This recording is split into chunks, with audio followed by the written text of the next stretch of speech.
वो इन्वेस्टिगेशन होगी तो तब शवाहिद मिलेंगे। नेशनल सिक्योरिटी काउंसिल ने कहा बुलाओ एम्बेसडर को और जो भी है। सब्सक्राइब करें और बेल दबाएं ताकि कोई खबर रह न जाए।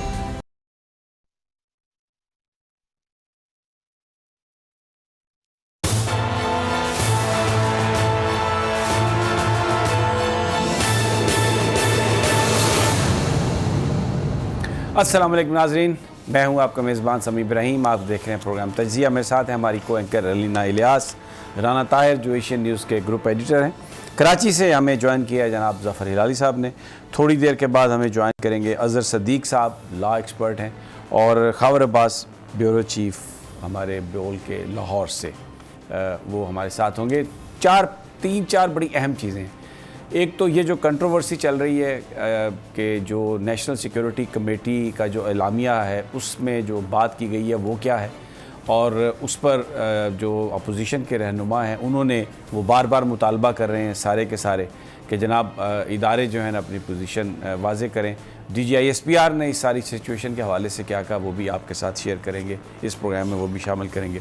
इसके अलावा जो सुप्रीम कोर्ट ऑफ पाकिस्तान में जो चल रही है पटिशन डिप्टी स्पीकर की रूलिंग के ख़िलाफ़, उसमें जो अपोजिशन पार्टीज़ हैं उन्होंने अपने आर्गूमेंट मुकम्मल कर लिए हैं, और अज़हर सदीक़ साहब हमारे साथ होंगे। उनसे हम आज ये जानने की कोशिश करेंगे कि आर्गूमेंट जो अपोजिशन पार्टीज़ का था वो क्या था, और क्या वो अपने आर्गूमेंट में अदालत को कन्विंस करते हुए नज़र आए, सवालात का जवाब दे सके। ये हम उनसे बात करेंगे।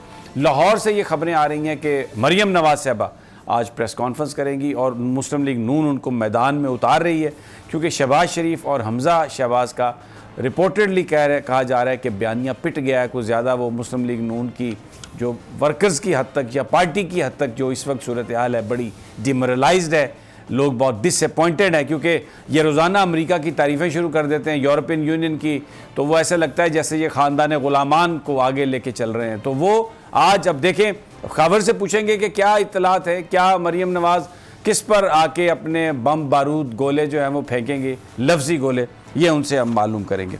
लेकिन जो अहम खबर है, मैं वो ज़फ़र हिलाली साहब की तरफ जाऊंगा। सबसे पहले हिलाली साहब, आज रशिया ने बहुत कंडम किया है अमेरिका को, और ये कहा है कि ये इमरान खान को पनिश किया जा रहा है इसलिए कि उसने रूस का दौरा किया था, और ये काबिल मुज़म्मत है। इसकी रशिया भरपूर इसकी मज़म्मत करता है, और उसमें बड़े उन्होंने जिक्र किया है कि अचानक कुछ उनकी पार्टी के लोग मुनहरफ हो गए, उनके अलाइज भी अचानक उनको साथ छोड़ गए, और ये सब कुछ इसलिए किया जा रहा है कि उन्होंने रूस का दौरा किया। और इससे पहले चाइना भी 5-6 दिन पहले कह चुका है कि सर्द जंग में जो छोटे तरक्की पजीर ममालिक हैं उनको उसमें धकेलना और उस पर अपना जो असर बढ़ाने की जो कोशिशें हैं अमेरिका की, ये काबिल मुज़म्मत हैं। शाह महमूद कुरैशी से मुलाकात के बाद उन्होंने ये बात कही थी। How do you see that? मैं समझता हूं कि बिल्कुल जायज़ क्रिटिसिज्म है, जायज़ चार्जेस हैं अमेरिका के ख़िलाफ़। किसको नहीं कौन नहीं जानता कि अमेरिका क्या करता है दूसरे मुल्कों में और कैसा दखल देता है। कौन नहीं जानता कि 100 से ऊपर कूदेताज में अमेरिका ने हिस्सा लिया। कौन नहीं जानता है कि उनका इंटरफेरेंस, अब तो किताबें लिखे जाते हैं उस पर, जैसे मुसद्दक़ का हुआ। परसों आप यकीन नहीं करेंगे कि उन्होंने सैंक्शन कर दिया कंबोडिया को। जब पूछा गया था कि क्यों सैंक्शन कर रहे हो कंबोडिया को, एक छोटा मुल्क, वो कह रहे हैं इसलिए कि वो उनकी दोस्ती कुछ बढ़ रही है चीन के साथ। ये है ये लोग जो करते हैं। आप समझते हैं कि ये इंटरफेरेंस नहीं करते, इनको कोई जस्टिफिकेशन और बहाना नहीं चाहिए, ये करते हैं जो मर्जी करते हैं, और हमारे वहाँ भी किया है इन्होंने। तो हिलाली साहब, वज़ीर आज़म साहब ये बार बार कह रहे हैं, और ये जो मुश्तरका इलामिया भी बता रहा है नेशनल सिक्योरिटी कमेटी का हमारे यहाँ, भले इस चीज़ का एविडेंस अभी हमारे पास ना हो कि किस तरीके से कहाँ पेमेंट हुई, किसकी कहाँ मुलाकात हुई, लेकिन जो एक लैंग्वेज थी उनकी अमेरिका की, जिस तरीके से ये चीज़ें सारी मूव हुई, तो इमरान खान तो बता रहे हैं, लेकिन यहाँ पर आपको लगता है पाकिस्तान में इस बात का अदराक हो रहा है कि ये सारी इंटरनेशनल कंस्पिरेसी जो है ये कैसे चल रही है और कैसे पाकिस्तान के इक़्तिदार पर कब्ज़े की अमेरिका का इन्फ्लुएंस बढ़ाने की कोशिश हो रही है? इधर के जो लोग हैं, अफसोस से कहना पड़ता है कि वो गोरों के आवाज़ पे ज़्यादा जाते हैं, या वो गोरों की आवाज़ पे ज़्यादा जाते हैं निस्बतन अपने लोगों को। हमारा एम्बेसडर ने कहा है किस किस्म के अल्फाज और किस किस्म के थ्रेट्स ये डोनाल्ड ल्यू ने इस्तेमाल किया, और जब डोनाल्ड ल्यू को पूछा गया हिंदुस्तान में, उसने कुछ जवाब नहीं दी। तो इसके माने हमारा एम्बेसडर झूठा है, डोनाल्ड ल्यू सच कह रहा है? मैं समझता हूं हमारा एम्बेसडर सच आदमी है और ये झूठे हैं। देखिए, मैं आपको एक दो वाकया जल्दी से देता हूं। मुशर्रफ का पूरा केस में आपको पता है, मुशर्रफ और बेनजीर का डील उन्होंने अरेंज। आपको पता है कि कॉन्डोलीज़ा राइस ने मुशर्रफ को कहा finish your time is up, और बेनजीर को वो लाए थे। और मैं बेनजीर के साथ बैठा हुआ था नवंबर 2007 में, जब एन पैटरसन उसके पास, जो अमेरिकन सफ़ीर है, वो आई थी और कहने लगी कि बच गई आप, बड़ी अच्छी बात है। बस इसने थोड़ी सी ये बात की थी तो बीबी ने कहा हाँ बाल बाल बची हूँ, हालांकि मुशर्रफ जो था उसने वादा किया था कि मुझे ठीक से डिफेंड करें। और जब और एन पैटरसन का क्या जवाब था? हाँ हाँ चलिए वो तो माजी की बात है, अब आगे हम बढ़ेंगे, अब तुम कैसे कोऑपरेट करोगी मुशर्रफ के साथ? तो जो बीबी का जवाब था, तुम क्या कह रही हो? तुम समझती हो मैं उस आदमी के साथ कोऑपरेट करूंगी जिसने मुझे कत्ल करने की कोशिश की थी? और उस वक्त एन पैटरसन ने कहा, उसका क्या रिएक्शन था? चलिए चलिए अब ये हो गया है, अब आगे कैसे आप जाएंगे? इनका दिमाग देख रहे हैं आप, सोचते हैं किस किस्म के लोग ये हैं। और मैं आपको बताता हूं, मैंने तो उस वक्त पेंसिल रख दिया था और मैंने कहा था कि ये तो खत्म हो गया है इनका डील। और बेनजीर को मैंने बाद में कहा you got to outwit them. कहने की बात ये है समी साहब, ये जो अमेरिकन है, ये जो बाइडन है, इसके बारे में हमें क्या नहीं पता? किसको नहीं पता कि इसको एक अवार्ड मिला है, हिलाल क़ैद आज़म मिला है इसको, और वो बाउचर को। क्यों? कि प्रेडेटर मिसाइल से पाकिस्तानियों को मारा है। क्यों?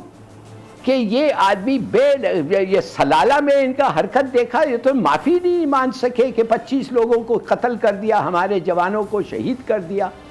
ये लोगों पे आप एतबार करते हैं और ये लोग कहते हैं कि आप इन लोग इंटरफियर नहीं करेंगे। अच्छा चलिए, अगर इंटरफियर नहीं करेंगे, क्या आपने इंक्वायरी कर ली है? कब शुरू किया आपकी इंक्वायरी? कब खत्म हुई आपकी इंक्वायरी? अच्छा चलिए, आपको कुछ एविडेंस नहीं मिला? ये तो मिला होगा कि कितने पैसे खर्च किए गए हैं सीट्स खरीदने में, किसने वो फंड्स किधर से आए थे, क्या वो यूएस काउंटर पार्ट फंड्स थे? अगर आपको नहीं पता तो मैं बता सकता हूं। तो क्या बातें हो रही हैं इधर के अमेरिका को क्लीन चिट दे रहे हैं जी? किस लिए आप अमेरिका को इतनी क्लीन चिट देना चाहते हैं हमें पता है, और मैं समझ सकता हूं कुछ हमारे पास ये हैं, कंपल्शंस हैं, बट फॉर गॉड्स सेक कम से कम कभी ना कभी सीधी बात करें ना, कहें कि हम इंक्वायरी करेंगे, जब हमारी इंक्वायरी कंप्लीट होगी हमें पता चलेगा किधर से आए पैसे, किसने वो पैसे दिए, वो जो 20-30 पाकिस्तानियों से बातें हुई हैं वो कौन थे और किस किस्म की बातें हुई थे, और what was the object of the conversation. ये तो 2 दिन में ये कह रहे हैं कुछ नहीं सब चीज़ ठीक हो गया। ये हिलाली साहब, मेरे सामने ये प्रेस रिलीज़ भी पड़ा है जो इलामिया सिक्योरिटी नेशनल सिक्योरिटी कमेटी का है। इसमें कहीं ऐसी कोई चीज़ नहीं लिखी हुई जो इल्ज़ाम ये शहबाज शरीफ साहब लगा रहे हैं या जो इल्ज़ाम बिलावल भुट्टो लगा रहे हैं। इसमें बिल्कुल ये लिखा हुआ है कि committee express grave concern at the communication terming the language used by the foreign official as undiplomatic. The committee concluded that the communication amounted to blatant interference in the internal affairs of Pakistan by the country in question, which was unacceptable under any circumstances. The committee decided that Pakistan will issue a strong démarche to the country in question, both in Islamabad and in country's capital, through proper channel in keeping with the diplomatic norms. Participants also endorsed the cabinet decision in the special cabinet meeting held on 30th March 22 under the Prime Minister's chairmanship to take the Parliament into confidence through an in-camera briefing of the National Security Committee of the Parliament.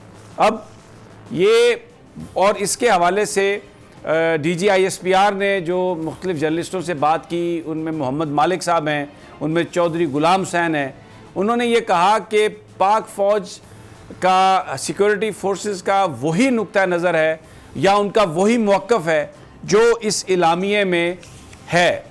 तो इसमें ये कहना कि किसी को गद्दार कहा है, ये किसी को किसी के हवाले से कोई बात कही है, ये तो इसमें बिल्कुल भी नहीं है। और जैसे आप फरमा रहे हैं कि ये जो चीज़ है इसको कनेक्ट करने के लिए या तो कोई JIT बने जिसमें ISI भी हो, MI भी हो, IB भी हो और भी हमारे इदारे हो जो पूरी दुनिया में देखे इसको फाइंड आउट करे। फॉरेन ऑफिस से पूछा जाए कि ये जो मुलाकातें हुई सारी अमेरिकन डिप्लोमेट्स की पाकिस्तानी सियासतदानों के साथ, क्या उसमें कोई दफ्तर खारजा का बंदा बैठा था, SOPs फॉलो किए गए, वो क्या गुफ्तगू कर रहे थे, वो इन्वेस्टिगेशन होगी तो तब शवाहिद मिलेंगे।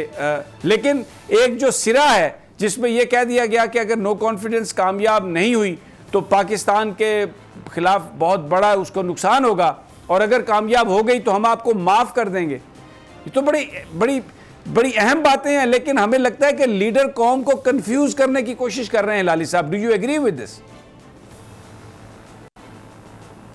100% आपसे मैं एग्री करता हूं। मुझे 2-3 चीजें की जवाब दें ना।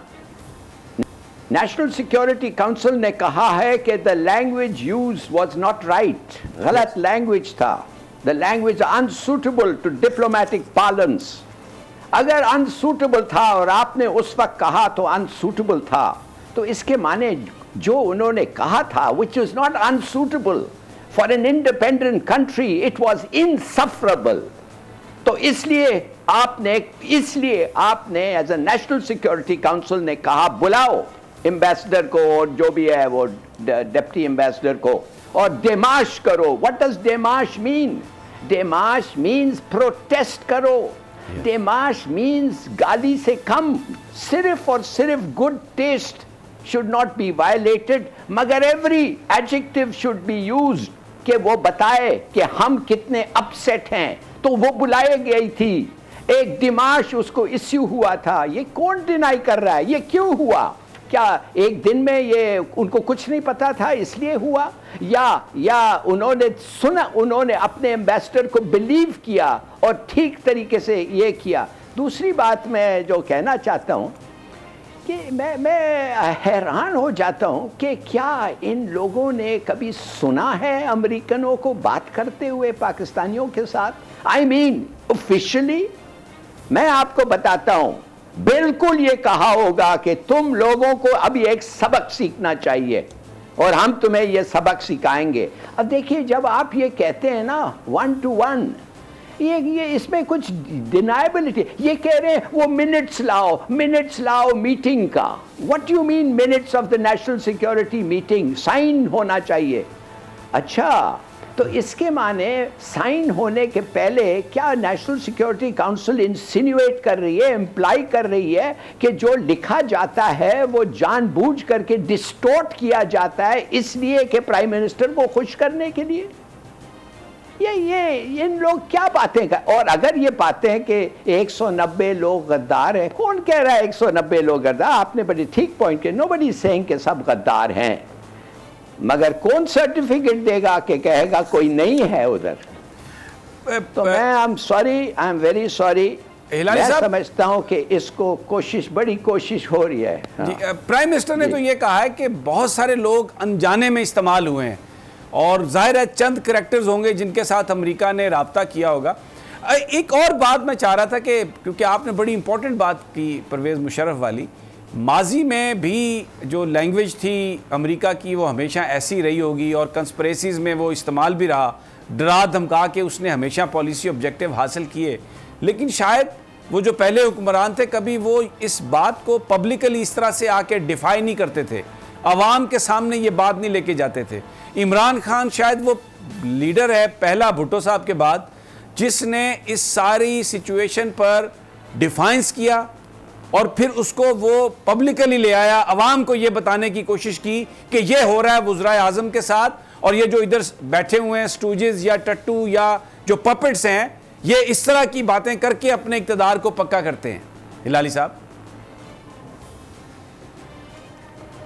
देखिए, इमरान खान को बिल्कुल इनफॉर्मली पता चल गया है कि बाइडन उसके बारे में क्या कहता है, और बाइडन उसके बारे में जो कहता है मैं आपको बताऊं, anybody then this chap, anybody माने नवाज शरीफ जो उसको फल और कार्ड्स भेजता है, और आसिफ अली जरदारी साहब जो उसको तमगा देते हैं बाइडन को।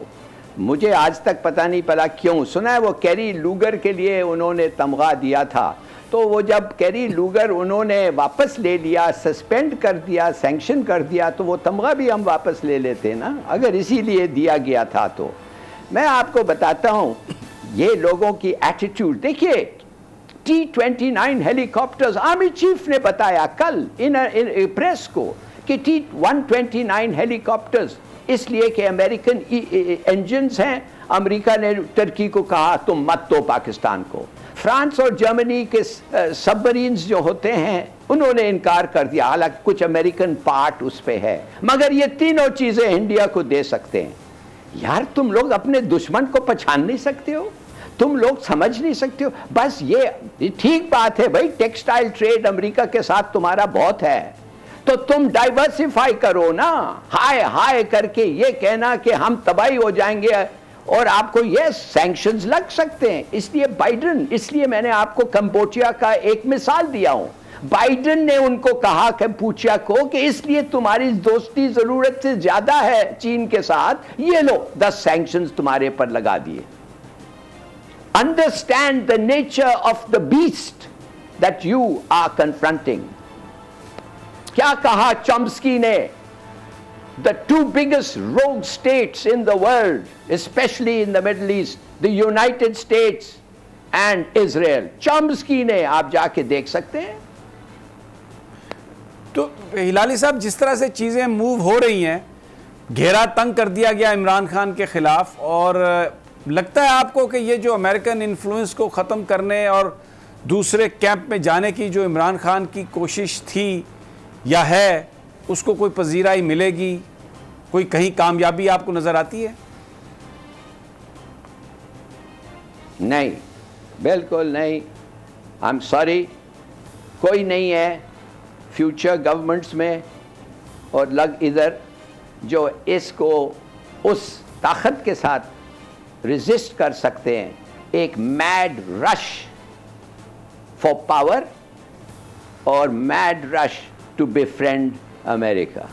माफ़ करिए, ये मेरा एक डायग्नोसिस है पाकिस्तान के बारे में इस वक्त। सो फिर then what do you suggest, होना क्या चाहिए?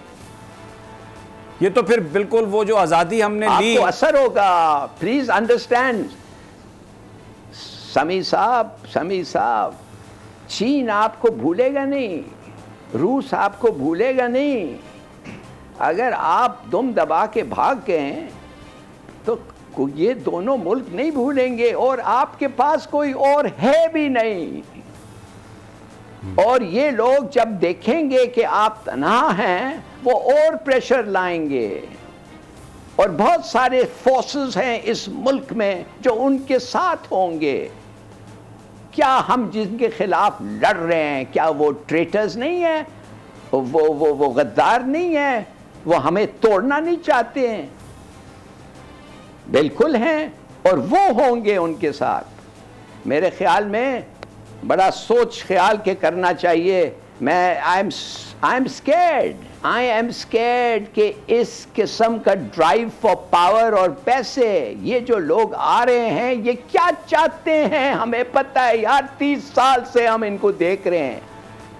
मैं नहीं कहता ये बंदा जो है इमरान खान कोई अल्लाह का भेजा हुआ है, ऐसी कोई चीज़ नहीं है, मगर एक चीज़ मैं आपको बता दूं, इनसे तो बेहतर है। और जो भी आजकल कहानियां निकल रहे हैं बुज़दार के बारे में, ये तो हमारा सोसाइटी है ना, हमारे रग और खून में। मैंने कितने दफ़े कहा है, ये स्टेट नहीं है, this is the bloody criminal enterprise. बिल्कुल सही फरमा रहे हैं आप। तो अब क्या करेगा एक आदमी? मुज़फ़्फ़र, बिल्कुल आप सही फरमा रहे हैं। बिल्कुल बहुत सारे जो दुनिया में हमारे दोस्त हैं वो हमारी मदद भी कर रहे हैं इस सारी सूरत हाल में। चाइना ने भी पाकिस्तान का कर्जा रीशेड्यूल किया, यूएई ने भी जो $2 अरब हमने वापस देने थे उसको आज 1 साल के लिए रीशेड्यूल किया है। इमरान खान साहब को पूरी सपोर्ट देने की कोशिश की है। सऊदी अरब ने भी ये कहा था कि अगर आप IMF के कैंप से निकलेंगे तो हम $2 बिलियन आपसे वापस ले लेंगे। IMF के साथ तो इमरान खान की हुकूमत का रिश्ता नहीं है और IMF ये कह रही है कि हम अगली हुकूमत के साथ गुफ्तगू करने के लिए पुरअज़्म हैं। लेकिन प्रिंस मोहम्मद बिन सलमान ने उन $2 लाख का मुतालबा नहीं किया पाकिस्तान से। तो मदद मौजूद है, लेकिन बड़ी जो मदद कर सकते हैं वो आप कर सकते हैं, पाकिस्तान के लोग कर सकते हैं। अगर वो लोग रैली नहीं करेंगे इमरान के पीछे तो फिर जो होने जा रहा है उसको रोकना, I don't know what should I से। एक छोटा सा वक्फा और गुफ्तगू जारी रखेंगे।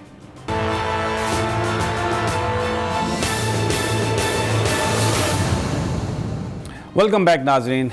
अज़हर सदीक साहब हमारे साथ हैं और सुप्रीम कोर्ट की जो आज की कार्रवाई हुई है जिसमें अपोजिशन के जो वकला हैं उन्होंने अपने आर्गूमेंट्स को मुकम्मल कर लिया है, तो उनसे आज जानने की कोशिश करेंगे कि पिछले 2 दिनों में जो कुछ अपोजिशन के लॉयर्स ने कहा डिप्टी स्पीकर की रूलिंग के हवाले से, उसका सुप्रीम कोर्ट के जजेस के जो सवालात थे उससे ये क्या नतीजा अखज़ करने में कामयाब हुए कि किस तरफ जा रहा है मामला। अज़हर सदीक साहब कुछ बयान कीजिएगा कि आपको क्या लगता है कि अब कौन सा नुक्ता है जिस पर अपोजिशन ने फोकस किया ज़्यादा और जजेस उससे कन्विंस नजर आए?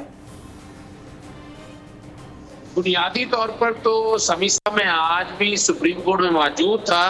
तमाम सियासी जमात के वकला अदालत को इस हद तक तो मैं कन्विंस करने में नाकाम ही रहे हैं कि आर्टिकल 69 के बाहर से निकलते हुए नजर नहीं आ रहे कि जो असेंबली के अंदर की प्रोसीडिंग है वो that are not amenable to jurisdiction by the court, अदालतों में उसे चैलेंज नहीं किया जा सकता है।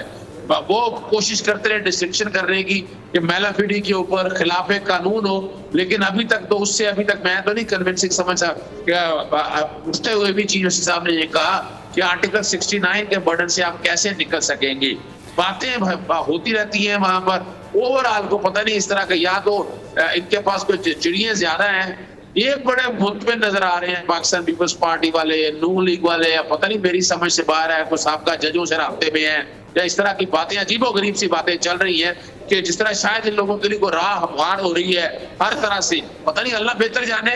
लेकिन अभी तक जो लीगल आर्गूमेंट्स है ना सभी साहब, लीगल आर्गूमेंट अभी तक मेन आर्गूमेंट ये नहीं आया कि वोट ऑफ नो कॉन्फिडेंस जो है क्या ऐसी वजह है, यानी क्या अपना इमरान खान साहब पसंद नहीं है उन्हें, या उनको कोई उन्होंने अपना इलाके में काम करवा के नहीं दिए। लेकिन यहाँ तो बात आ गई है कि उनकी गवर्नमेंट को गिराने के लिए बैन अवी साजिश गढ़ी गई और उसके कई सबूत अब आप सामने आ चुके हैं। 17 फरवरी का अंसार अब्बासी का कॉलम भी मौजूद है, बल्कि आज सुप्रीम कोर्ट ने तो एक दफा कहा कि शायद इन हाउस, यानी ऑफर की पाकिस्तान मुस्लिम लीग नून ने, उन्होंने कहा इन हाउस जो है वो कार्रवाई हम देख सकते हैं लेकिन इसका फैसला बाद में करेंगे। बज़ाहिर तो मैं समझ पाया हूँ ना कि अभी तक 95 की इंटरप्रिटेशन होना है कि वो क्या वजूहत है जब दिल चाहा, जिस वक्त मर्जी दिल चाहा नो कॉन्फिडेंस ले, ऐसा नहीं है। क्योंकि आप आर्टिकल 58(2)(b) में जब होता था असेंबलियां डिसॉल्व करने के हवाले से तो वहां डिस्क्रिशन थी, लेकिन वो भी वजूहत बतानी पड़ती थी। आपको याद है जी बिल्कुल, असेंबली बेनजीर भुट्टो साहब की असेंबली चैलेंज हुई, हाँ बिल्कुल, वो चैलेंज हुई, वहां भी देखिए प्रिंसिपल जाएगा तो यहाँ भी ये देखना पड़ेगा कि क्या वजूहत है जब इसको रूल्स के साथ बैठ कर पढ़ते हैं। ये नहीं कि आप नो कॉन्फिडेंस है, रूल्स में लीव मिलनी है, बहस होनी है, यहाँ बहस भी नहीं हुई और लीव तो चले दे दी उन्होंने, लेकिन बहस इसमें नहीं हुई। और बहस में फवाद चौधरी ने आके सारा कुछ बता दिया था कि हालात और वाकयात इस वक्त क्या है। उन्होंने पूरी कंस्पिरेसी भी हैच कर दी और एक सवाल का जवाब नहीं दे सके। ठीक हो गया। 31 मार्च को पार्लियामेंट्री कमेटी हिलाली साहब ने आकर सवाल का जवाब दे दें। तरीके अदम एतमाद जो मुस्तरद हुई है वो आर्टिकल 5 के तहत हुई है और उसकी जो पहली क्लॉज है वो है रियासत से वफादारी। जब अपोजिशन ये सवाल उठाती है कि हमें गद्दार कहा गया तो शायद वो इस तरफ इशारा करती है, क्योंकि जब वजीर कानून ने पेश किया, जब बात कर रहे थे वो पार्लियामेंट के अंदर, तो उन्होंने आर्टिकल 5 के हवाले से बात की कि इस वजह से हम ये समझते हैं कि ये जो करारदाद है इसे मुस्तरद करना चाहिए। तो जो वजीर कानून ने बात की वो जो नेशनल सिक्योरिटी कमेटी का इलामिया था उसकी बुनियाद पर ये बात की। अगर अपोजिशन ये बात करती है कि हमारी इस सवाल से तहकीकात होनी चाहिए तो क्या वो गलत बात है? देखिए एक बात तो बड़ी वाज़ेह है कि ये जो स्पीकर की रूलिंग है उसमें जिक्र है कि स्पीकर ने 31 मार्च को जब ये पार्लियामानी कमेटी का इजलास हुआ था तो इन्होंने बाइकआउट किया था, और ये अदालत का सवाल था कि आपने बाइकआउट क्यों किया, आप क्यों नहीं गए। उसका जवाब आज किसी सियासी जमात ने नहीं दिया है, और ये यकीनन जब ये मामला सामने आएगा, नजर तो बज़ाहिर तो अगर देखें कि जो भी है अपोजिशन की तरफ से वो बदरीती सामने आ रही है कि वो इस बात पे नहीं है। अर्ली इलेक्शन वाली बात तो अब मान ली गई है, लेकिन उनका एजेंडा ये है कि वो आकर खुद यहाँ पर हुकूमत में बैठकर अपनी मर्जी से ट्रांसफर पोस्टिंग करें, इलेक्शन कमीशन के मेंबरान की तैनातियां करें, नैब को खत्म करें, ईवीएम के वाले मामले को खत्म करें, और आगे अगर आईएसआई वगैरह को अपने मिनिस्ट्री ऑफ इंटीरियर के नीचे करें। और अल्टीमेटली एक बात और है कि कल जब खुद बैठे होंगे केयर टेकर सेटअप भी अपनी मर्जी का लेके आए ताकि इलेक्शन रिगिंग कर सके। ये सबके चेहरे यानी कोर्ट के अंदर देखे सबके चेहरे गिरे भी होते हैं और परेशान भी है, यानी उनका बस नहीं चल रहा कि आज हुकूमत में आकर बैठ जाए। पंजाब में भी उनके लिए मसाइल है, पंजाब के हवाले से भी वो सुप्रीम कोर्ट में मामला बार बार उठाते हैं, हालांकि उसका ताल्लुक कोई नहीं है, लेकिन नजर यही आ रहा है कि वो उनके लिए मसाइल बहुत है, लेकिन वो कोशिश कर रहे हैं। मैं तो आपसे गद्दारी की बात कर रही हूँ और वफादारी की बात कर रही हूँ। मैं तो कर रही हूँ आर्टिकल 5 के पहले क्लॉज की बात कि आपने रियासत का वफादार होना है, और अगर ये उस हिसाब से मुस्तरद हुई है तो क्या जो अपोजिशन बात करिए कि वो गद्दार है, तो क्या वो गद्दार है? यहाँ इसकी तहकीकात होनी चाहिए। आप कुछ और मुझे सुना रहे हैं। के हवाले से सबकी बात नहीं हो रही है, ये बात हो रही है खास तौर पर उन लोगों से जो पैसे लेकर बिके हैं। आज भी देख ले लाहौर के अंदर पंजाब असेंबली को 40 के करीब लोग मौजूद थे। ये कोई एविडेंस होने चाहिए ना। अब ये देखें ना, एक बहुत बड़े सहाफी हैं, वो ये कह रहे हैं कि हो सकता है कि इस खत का कंटेंट जो है उसमें भी एडिट किया गया है, तो हर चीज की तहकीकात होनी चाहिए। जब तक आपकी तहकीकात नहीं होगी तो अपोजिशन की तरफ से जो सवाल उठाया जा रहा है मेरे ख्याल में वो किसी हद तक वैलिड है।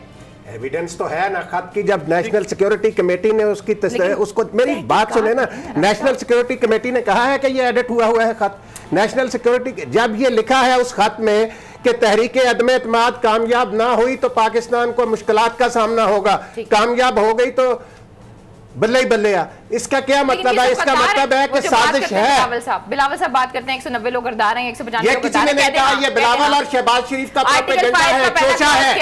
ये वो अपने अरकान को गुमराह कर रहे हैं, अवाम को गुमराह कर रहे हैं। किसी ने उनको गद्दार नहीं कहा। इनको तो ना आप तब्दील कर सकते हैं ना मैं तब्दील कर सकती हूँ। उसका पहला क्लॉज तो ये है कि अगर आप रियासत से वफा, उनको नहीं कहा कि आप। अच्छा, बिल्कुल ठीक है, ये एक वैलिड पॉइंट है, आप दोनों का वैलिड पॉइंट है। अच्छा अजहर सदीक साहब, ये कुछ वकला से मेरी बात हुई तो उन्होंने कहा कि आर्टिकल 69 के तहत जो स्पीकर की जो रूलिंग्स हैं उसके हवाले से ये 7 मेंबर बेंच एक फ़ैसला दे चुका है। ये जो मौजूदा बेंच है ये 5 मेंबर है, और आम तौर पर जो समझा जाता है या बात कही जाती है कि या तो फिर 7 मेंबर बेंच ही उसे अंडू करे या उससे भी ज़्यादा जजेस हों। क्या ये बात सही है? ये भी कोई एक फैक्टर है या डिप्टी स्पीकर की रूलिंग को अनकॉन्स्टिट्यूशनल करार दिया जा सकता है 5 मेंबर बेंच की जानिब से? देखिए, PND 1992 supreme court 395 justice chief justice Ajmal Miyan थे, उस वक्त का फैसला था और बड़ा क्लियर फैसला था कि पार्लियामेंट की प्रोसीडिंग को कोई भी अदालत में चैलेंज नहीं किया जा सकता, अदालत का इख्तियार नहीं है, पार्लियामेंट सुप्रीम है। आज भी जस्टिस उमर अताब इंदियाज साहब ने इस बात का इजहार किया।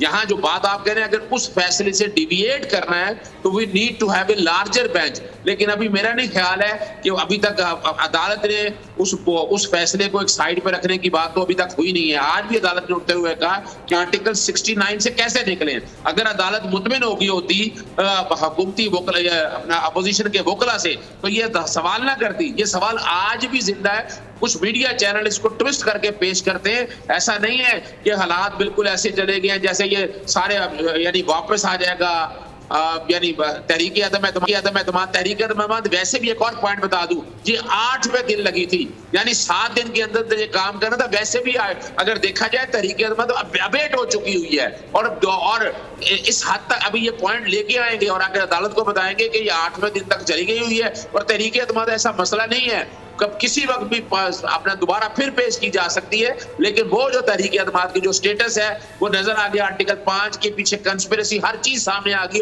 और आर्टिकल 69 से मुझे नहीं नजर आता कि कैसे निकल सकेंगे। अभी तक कन्विंसिंग आर्गुमेंट कोई नहीं दे सकी है अपना अपोजिशन की जमातें, चाहे पाकिस्तान मुस्लिम लीग नून है, पीपल्स पार्टी है, कोई और जमात भी है। और वैसे एक बात और बताऊं समी साहब, हमारी बार काउंसिल गैर जरूरी जब हर काम में मुदाखलत करती हैं, सुप्रीम कोर्ट बार भी आ गई, सिंध बार भी आ गई, सिंध बार काउंसिल भी आ गई, ये भी मेरी समझ से बाहर है। हमारी अदालतों को भी इस बारे में सोचना चाहिए कि क्या इनका क्या ताल्लुक है, ये क्यों पॉलिटिकल मोटिव में ये सारे मामला में मिलकर आ रहे हैं और आगे अदालतों में सारे इकट्ठे हो जाते हैं। लगता यही है कि इनका कोई जाती केस है।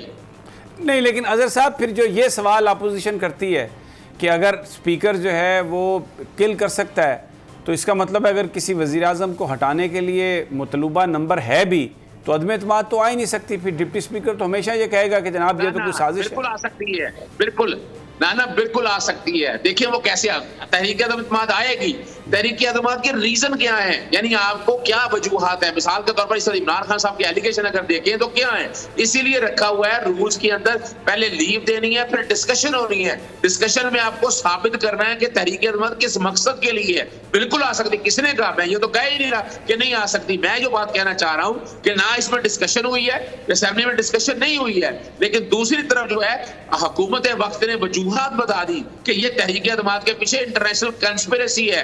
ये वो सारे हालात और वाकयात हैं जिसकी वजह तहरीक अदम एतमाद आई है। कल किसी वक्त लाना भी चाहते हैं तो पाकिस्तान तहरीक इंसाफ के 155 लोग हैं, उसमें से कम 70-75 लोग तो इमरान खान साहब की पॉलिसी डिविएट करें, फिर तो समझ में बात आती है। लेकिन 20 बंदे या 22 बंदे जो पैसे दे के खरीद के, प्रेशर दे के, और खास तौर पर कोलिशन पार्टनर को भी गुजारते गवर्नर दे के, यानी ये तो नजर आ रहा है कि सारा कुछ ड्रामेबाजी हो रही है। मिल मिला के ये सारा, इसकी इजाजत क्या दी जानी चाहिए पाकिस्तान में मौजूदा हालात के अंदर। ठीक हो गया अजहर साहब, बड़ा आपका वैलिड पॉइंट है, लेकिन जो बहस हुई उसके नतीजे में एक बात समझ में आ रही है कि पार्लिमानी निज़ाम में तो आप अरकान को ख़रीद कर अदम एतमाद कर सकते हैं, लेकिन अगर सदारती निज़ाम हो और सदर डायरेक्टली वोटों से इलेक्टेड हो जैसे अमेरिका में है, तो फिर ये अदम एतमाद की ब्लैकमेलिंग और ये पैसे से जो ख़रीदो फरोख्त का सिलसिला है, शायद उससे आपकी जान बच जाए। यहाँ पे एक छोटा सा वक्फा, वापस आते हैं तो खावर अब्बास हमारे साथ होंगे लाहौर से और देखेंगे कि अब मरीम नवाज़ साहबा जो आ रही हैं, प्रेस कॉन्फ्रेंस कर रही हैं, पॉलिटिक्स में आ रही हैं, बयानिया पिट गया है शहबाज साहब का, हमजा साहब का, या इसके पीछे कोई और मकासद। लेकिन एक छोटे से वक्फे के बाद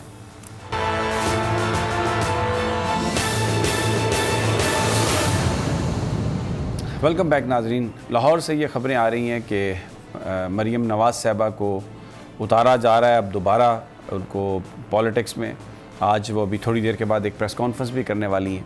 इसके अलावा ये ख़बर आई कि पंजाब असम्बली का इजलास 16 तारीख को होगा, फिर यह ख़बर आई कि कल ही होने वाला है, फिर यह ख़बर आई कि 16 तारीख को होगा। वज़ीर आज़म ने भी आज वहाँ पर एक बड़ा मसरूफ़ दिन गुजारा। खावर अब्बास हमारे साथ हैं, उनसे जानने की कोशिश करते हैं कि हो क्या रहा है। खावर, सबसे पहले तो ये बताइए कि जो मरीम नवाज़ साहबा की प्रेस कॉन्फ्रेंस है, कुछ आपको अंदाज़ा है कि वो क्या अनाउंसमेंट करने वाली हैं? बिल्कुल प्राइम टाइम खबरनामे के बीच में प्रेस कॉन्फ्रेंस रखी गई है ये।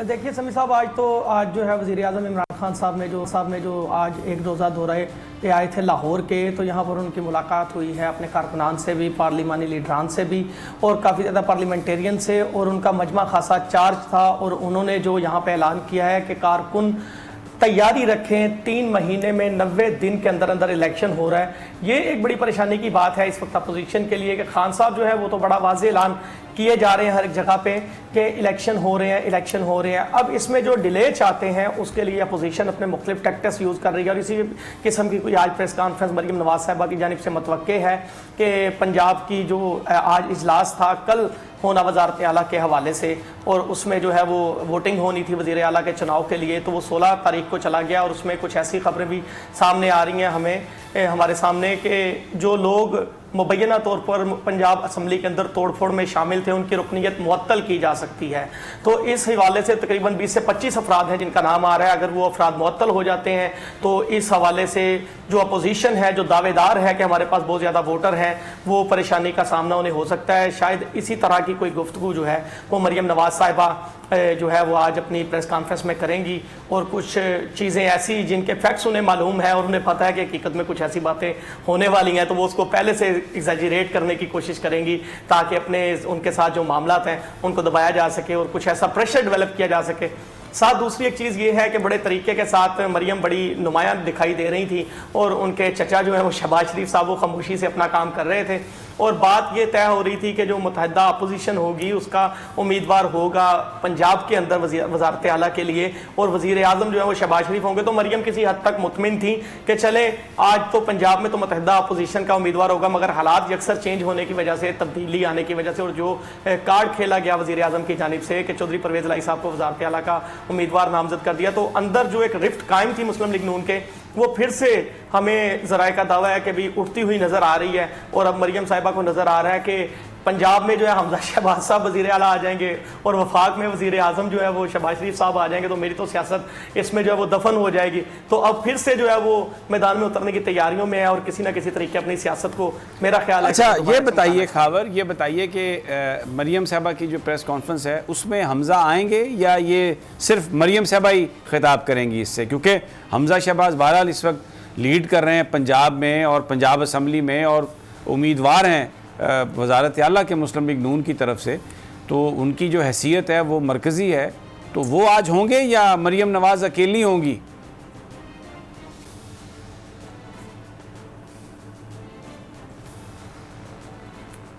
समी साहब, इस जो है वो फासले को कम करने की तो ज़ाहरी तौर पे कोशिशें काफ़ी दिखाई जा रही हैं, की जा रही हैं, तो मैं नहीं कहूँगा, क्योंकि जब ये इन्होंने मार्च, रैली मार्च, लॉन्ग मार्च किया है, तब भी हमजा साहब और मरियम साहिबा जो है वो अलग-अलग कंटेनर पे सवार हुए, सफ़र भी अलग कंटेनर पे करते थे, फिर कहीं इकट्ठे भी हो जाते थे तकरीर शक्रीर करने के लिए। अभी जो मेरी इत्तलात हैं कि जो हमजा साहब हैं वो अवारी होटल, जहाँ पे अपोजिशन के, मुतहदा अपोजिशन के अफराद रुके हुए हैं, उनके साथ उनकी कुछ इंगेजमेंट्स हैं, और जो मरियम साहिबा की जानिब से ट्वीट किया गया है उसमें भी, प्रेस कॉन्फ्रेंस की जो इत्तला दी गई है उसमें भी कहीं हमजा साहब का नाम हमें तो दिखाई नहीं दिया। अगर हमजा शहबाज शरीफ साहब आ जाते हैं वहाँ पे तो ये फिर बड़ी बात होगी। अच्छा, अभी तक तो इत्तलात यही है कि मरियम साहिबा प्रेस कॉन्फ्रेंस करेंगी बड़ी धुएंधार, और वो बताएंगी कि किस तरह से मियां नवाज शरीफ साहब ने इस मुल्क के लिए कुर्बानियां दी हैं, किस तरह से उन्हें बाहर रखने की कोशिश की जा रही है, और किस तरह से ये सारा सिनेरियो जो वो सेट किया जा रहा है। ठीक हो गया। अच्छा, एक मेरा सवाल आखिरी, फिर अलीना आपसे कर सकती हैं। ये बताइए कि पंजाब असम्बली के अंदर तोड़ फोड़ कितनी हुई है, क्योंकि कहा गया है कि ये 5-6 दिन उसकी वो सारी फिक्सिंग होगी, को बहुत ज़्यादा टूट फूट हुई है, हो सकती है, या ये बस टैक्टिक्स के तौर पर इस्तेमाल किया गया?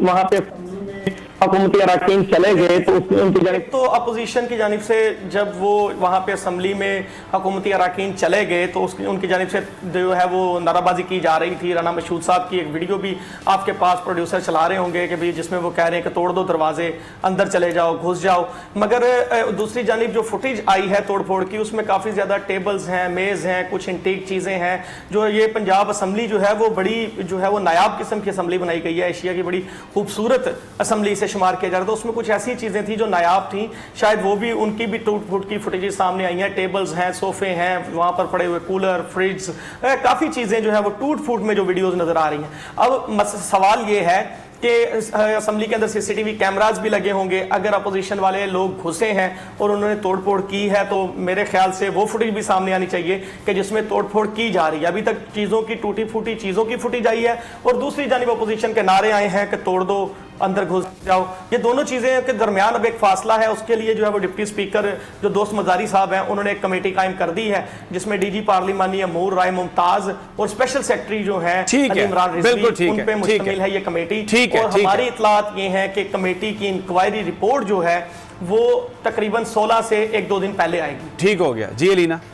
अच्छा, मैं तो ये जानना चाहूँगी कि इस वक्त अलीम साहब और क्या कर रहे हैं, उनकी क्या मसरूफियत है अलीम साहब की इस वक्त, और इस वक्त अगर प्रैक्टिकल बात की जाए, फैक्ट्स की बात की जाए, तो जो पंजाब असम्बली है उसमें सूरत हाल क्या है? नंबर गेम तो मेरे ख्याल में अपोजिशन के पास ही ज़्यादा है, और जैसे कि पहले भी कहा गया कि तरीके अदम एतमाद आ जाए तो 7 डेज़ के अंदर अंदर आपने चीज़ों को करना होता है। तो 16 डेज़ वाली जो बात की जा रही है, 16 अप्रैल वाली बात की जा रही है, आप इसको किस तरीके से देखते हैं?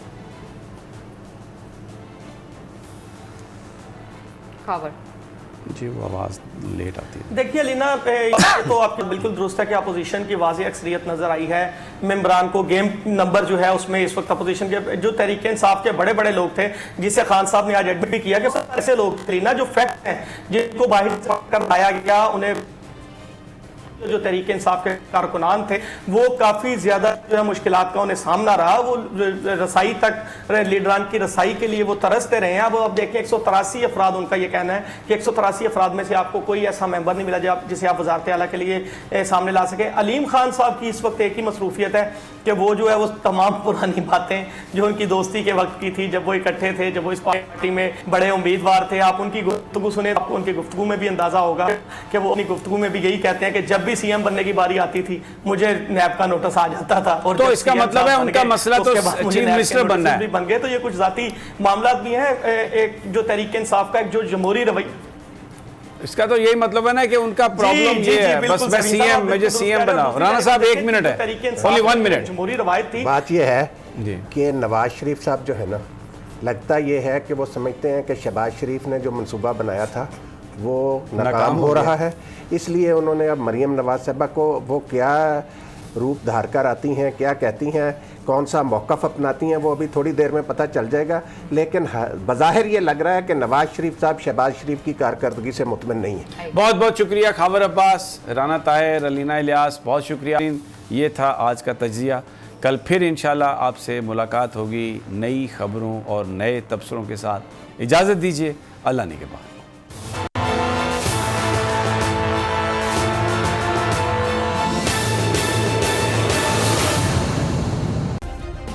सब्सक्राइब करें और बेल दबाएं ताकि कोई खबर रह न जाए।